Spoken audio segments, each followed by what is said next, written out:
नमस्कार, माझी मराठी शाळा या यूट्यूब चॅनलवर सर्वांचे मनपूर्वक स्वागत आहे। आजच्या व्हिडिओला सुरुवात करण्यापूर्वी खाली दिलेल्या सबस्क्राईब व बेल बटनावरती क्लिक करून आमच्या चॅनलला सबस्क्राईब करा। चला तर मग आजच्या व्हिडिओला सुरुवात करूयात।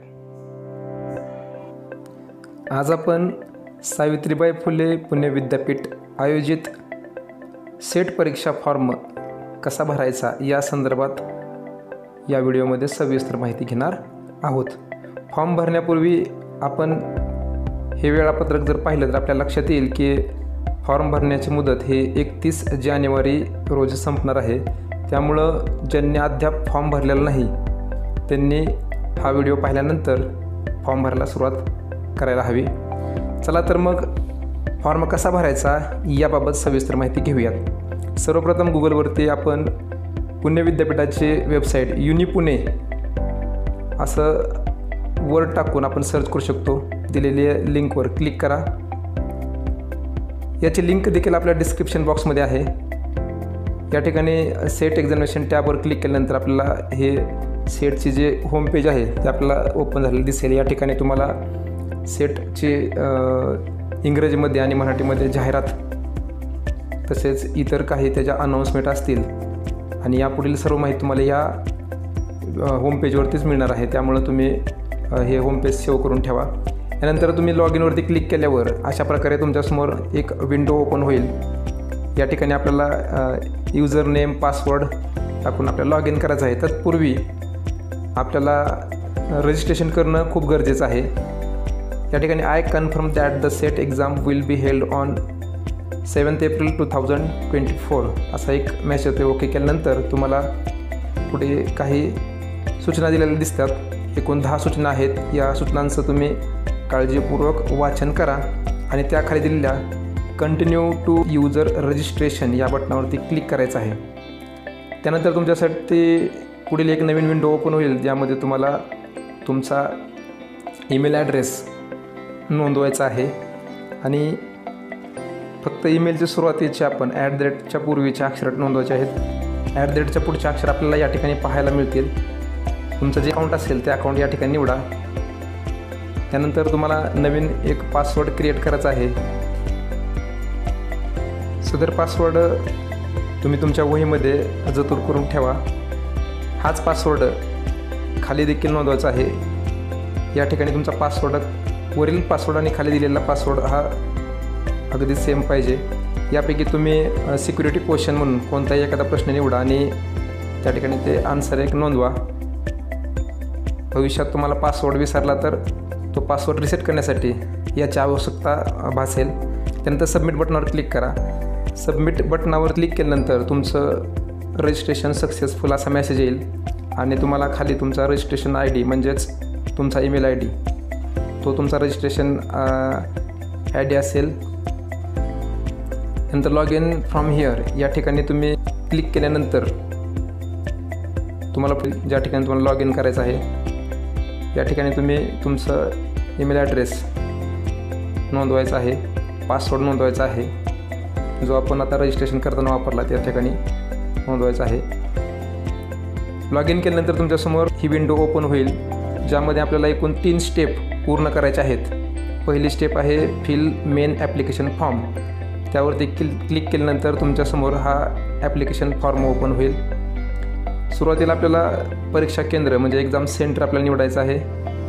त्यानंतर तुम्ही कोणत्या विषयात सेट परीक्षा देणार आहात तो विषय निवडायचा आणि तुमचा पोस्ट ग्रॅज्युएटचा सब्जेक्ट या ठिकाणी निवडायचा आहे।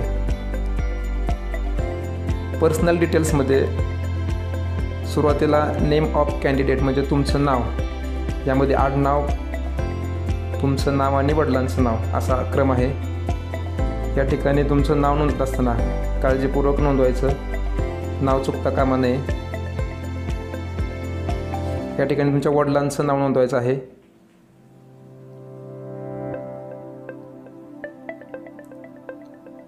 जरी या ठिकाणी चूक झाली तरी तुम्हाला नंतर फॉर्म करेक्शनसाठी दिले जाते, त्या मुदतीमध्ये आपण पुन्हा दुरुस्ती करू शकता। शक्यतो फॉर्म भरताना कोणतीही चूक करू नका। अशा प्रकारे आपण स्वतःचं नाव, वडिलांचं नाव, आईचं नाव नोंदवून घेतलेलं आहे. त्यानंतर खाली ॲड्रेस फॉर कम्युनिकेशन म्हणजे संपर्कासाठी पत्ता, आपला जो काही पत्ता असेल तो या ठिकाणी आपण नोंदवायचा. सुरुवातीला तुमच्या गावाचं नाव जे आहे ते गावाचं नाव नोंदवा. त्याखाली एरिया, तुमच्या तिथला एरिया जो असेल त्या एरियाचं नाव नोंदवा.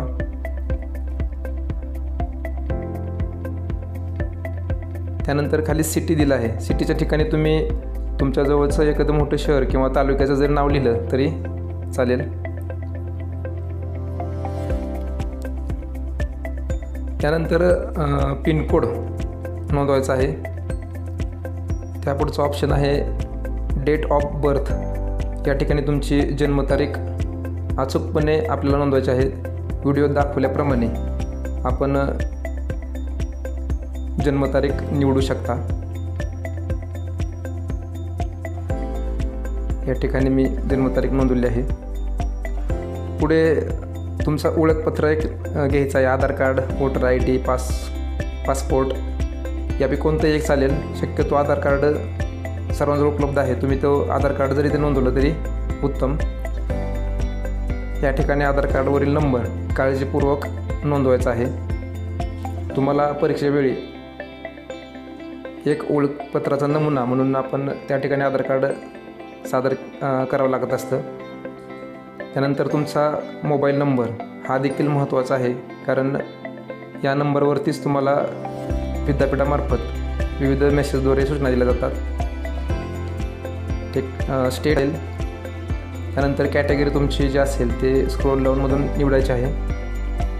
खाली are you an orphan candidate म्हणजे तुम्ही अनाथ आहात का, तर त्या ठिकाणी असेल तर यस, नसेल तर नो, असेल तर तुम्हाला त्याचं प्रमाणपत्र सादर करावं लागेल.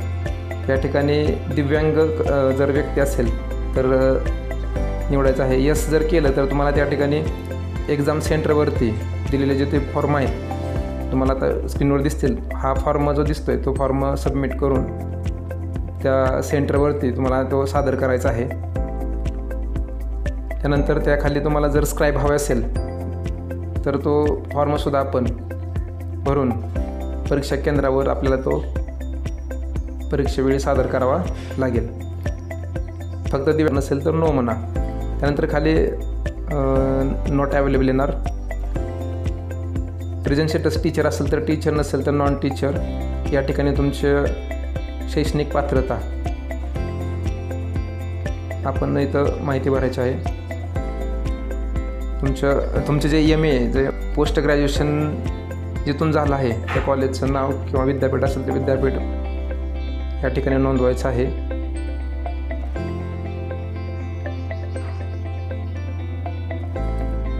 त्याखाली पोस्ट ग्रॅज्युएशन कोर्स स्टेटस जर कंप्लीट असेल तर कंप्लीटवरती क्लिक करा. जे विद्यार्थी फायनल इयरला आहेत त्यांनी ॲप एड म्हणून जरी भरलं तरी चालेल.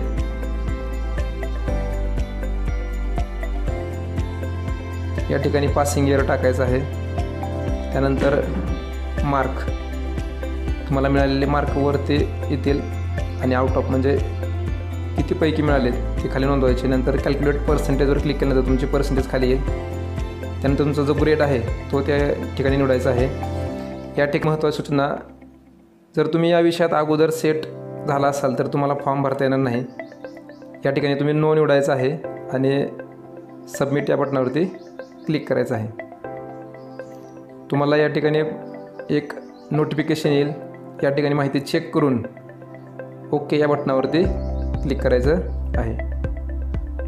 त्यानंतर आपली पुढची जी स्टेप आहे त्यामध्ये तुमचा फोटो आणि तुमची सही आपल्याला अपलोड करावी लागणार आहे. फोटो हा 50 KB कमी असावा आणि सहीसुद्धा 30 KB कमी असावी. मी माझ्या कॉम्प्युटरवरती फोटो सेव्ह करून ठेवला होता, तो या ठिकाणी अपलोड करतो आहे. त्याची प्रोसेस पहा. त्यानंतर आपल्याला सही अपलोड करायची आहे.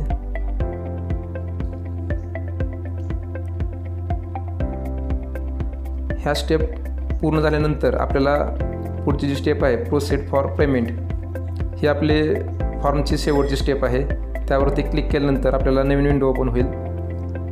प्रोसीड टू पेमेंटवर क्लिक केल्यानंतर आपल्याला सदर परीक्षा फी भरण्यासाठी वेगवेगळे ऑप्शन दिसतील. त्या 3 ऑप्शनपैकी एक ऑप्शन निवडा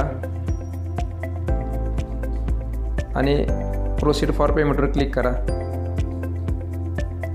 यानंतर तुम्हाला सदर परीक्षा fee credit card, debit card, UPI payment किंवा नेट बँकिंग या 4पैकी कोणत्याही एका माध्यमाची निवड करून आपण ते फीस भरू शकतो. फी भरल्यानंतर आपल्याला लॉग इन केल्यानंतर समोर दिसेल step 1, step 2 and step 3 completed म्हणून स्टेटस येईल तुम्हाला खाली.